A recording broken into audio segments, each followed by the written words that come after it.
Hey, what's going on, everybody? It's Tyler here, and today we're going to be dealing with React and Electron. So let's just get started. Now, I'm using a file or a template that I created to kind of show you guys how to do this. I will leave the commands, aka this file, in the description below. And if you want to follow along with me, I highly suggest you do so with this file so you can just copy the commands, paste them in, and get going. So yeah, without further ado, let's just get started. I'm going to paste in this first command, and then all of these two.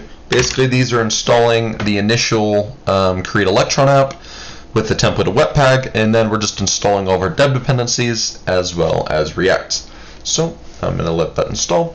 And I guess while this is all installing, what we're going to be doing with this, and the reason this is going to be such a good tutorial for following, is I'm not using like node integration, stuff like that, which for those of you who don't know what that is, it's basically when a lot of tutorials do it the lazy way where they show you how to create an Electron app, but they do it in a really unsecure method. So we're not doing that. We're just going to be using good old context isolation. So I called the project my-app. So I'm going to change that to my-app, cd into there, and as you can see, that's all of our project files. And then I'm just going to type in code dot to open this in VS Code. So now that we have this open in VS Code, I'm going to kind of move this over just a little bit. There we go.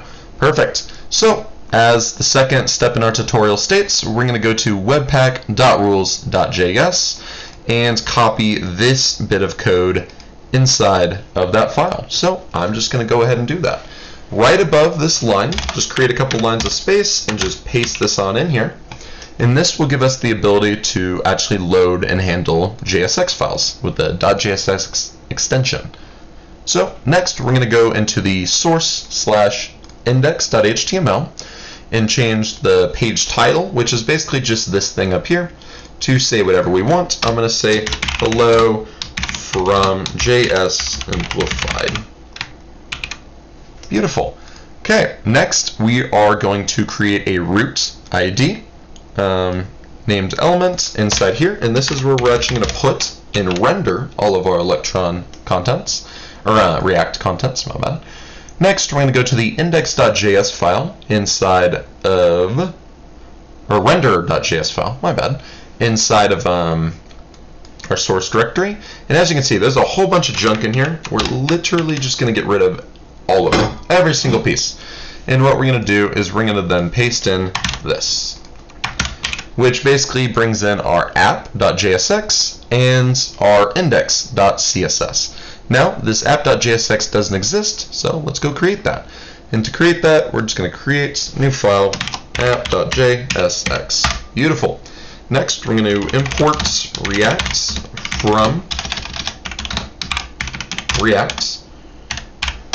Import React DOM from React slash DOM. There we go. And then we're going to actually now render our initial Electron or React application. So React DOM.render takes in two parameters. The first parameter is going to be the actual contents we're going to render, and I'm going to just pass in a div for now that says within h1 that says hello from React. And the second parameter, don't forget this, is to pass in where we're rendering it, which is this ID of root. So document.get element by ID with the root. There we go. Perfect. And just like that, we should be good to go. And to show that, I'm going to just start this up real quick with npm start. And I'll leave this kind of under here. So yeah, we should now see hello from React when we start up this application. And there we go. That is what we see. We also see hello from JS Simplified. Perfect. So we are mostly done. But you don't want to stop here because we do want to implement the secure way to communicate via IPC. So let's get into that now. Next step is to go to, we're actually done with all three of these files now. We can go into the main.js, and right under the height attribute, we're going to add in our web preferences, which is an object that allows us to basically, state things regarding like web security, stuff like that. And one of them is preload, which sounds scary. It's not. It's basically just a script that we run before our render file or our render process actually loads in. And that'll give us access to whatever modules in, like node modules and stuff like that we want, and only those. So let's do that. We're going to use path.join and pass in the directory name, comma, and then preload.js.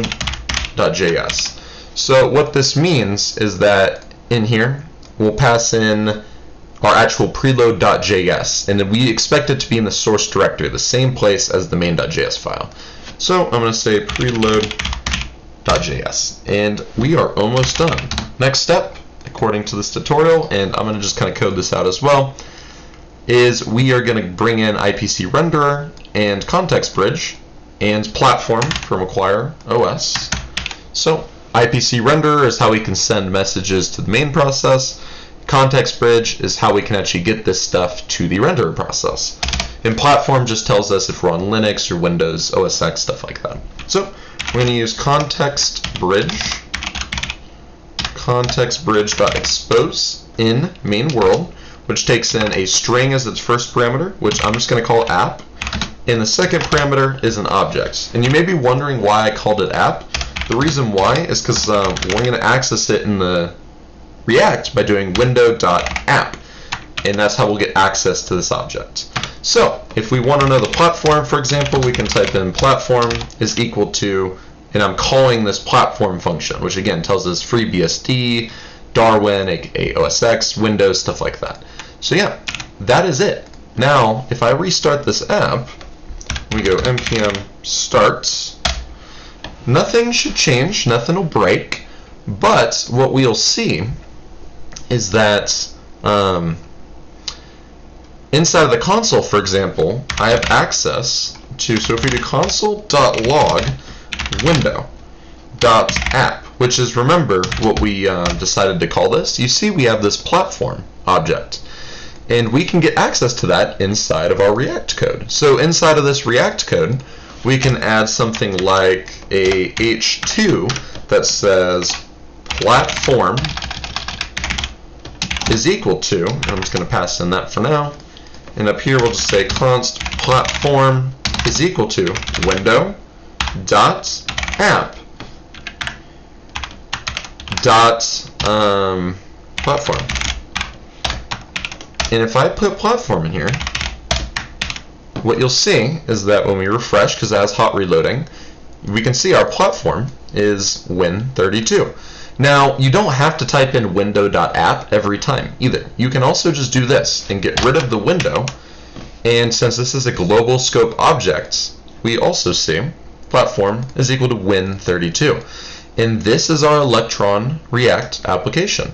In here, we can then also have stuff like, and I'll show one last example for creating actual bidirectional communication.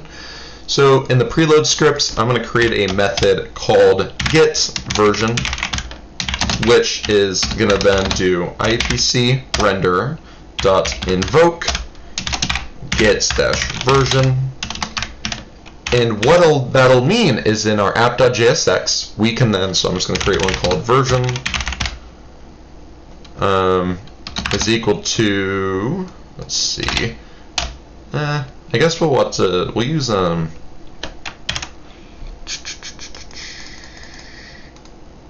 yeah.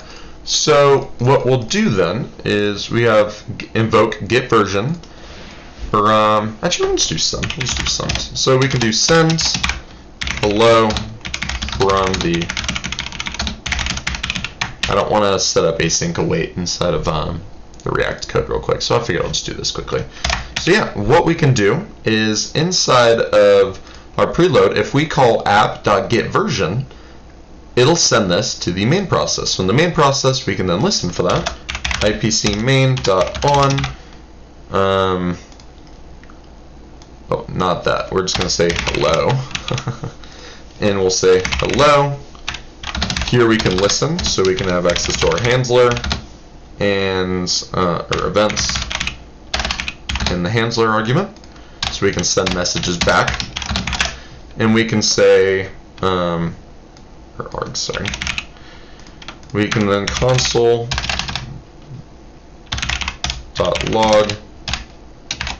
args.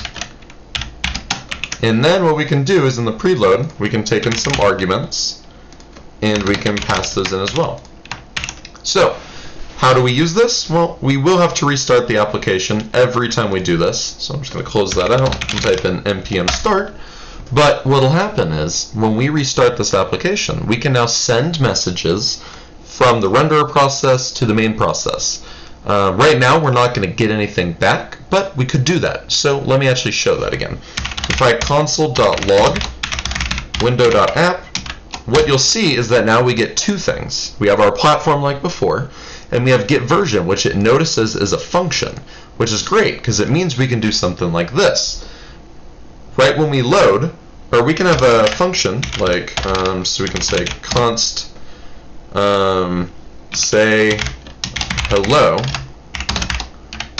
is equal to, and we'll do an arrow function, and we can then do app.say hello, we'll call it. app.say hello. And we can then pass in, like, a message. Hello from the app.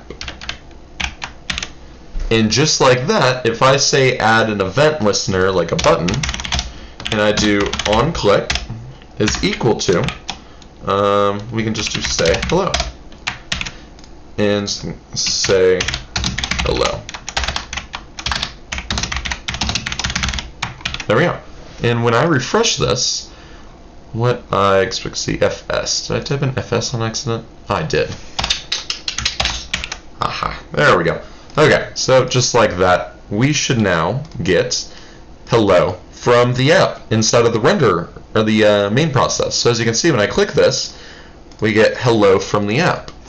And that is because we are calling a function that we passed in earlier. So in the preload script, we can do bidirectional communication. If you actually want to receive a message, we would just have to do .invoke, which returns a promise, as you can see, resolves with a promise from the main process. So then in the main process, we would just have to return a value, and we would have access to that in here if we were just like awaiting it. So like this kind of thing. Sorry, like that. And so yeah, if we were actually using this invoke function now, we could then do something like this, and the value would then be stored right here. So that is it for creating a very basic shell/boilerplate of an Electron React application. If you found this video useful, please like and subscribe, and I'll talk to you guys in the next video. If you have any questions, leave them down below, and I'll see you later. Bye.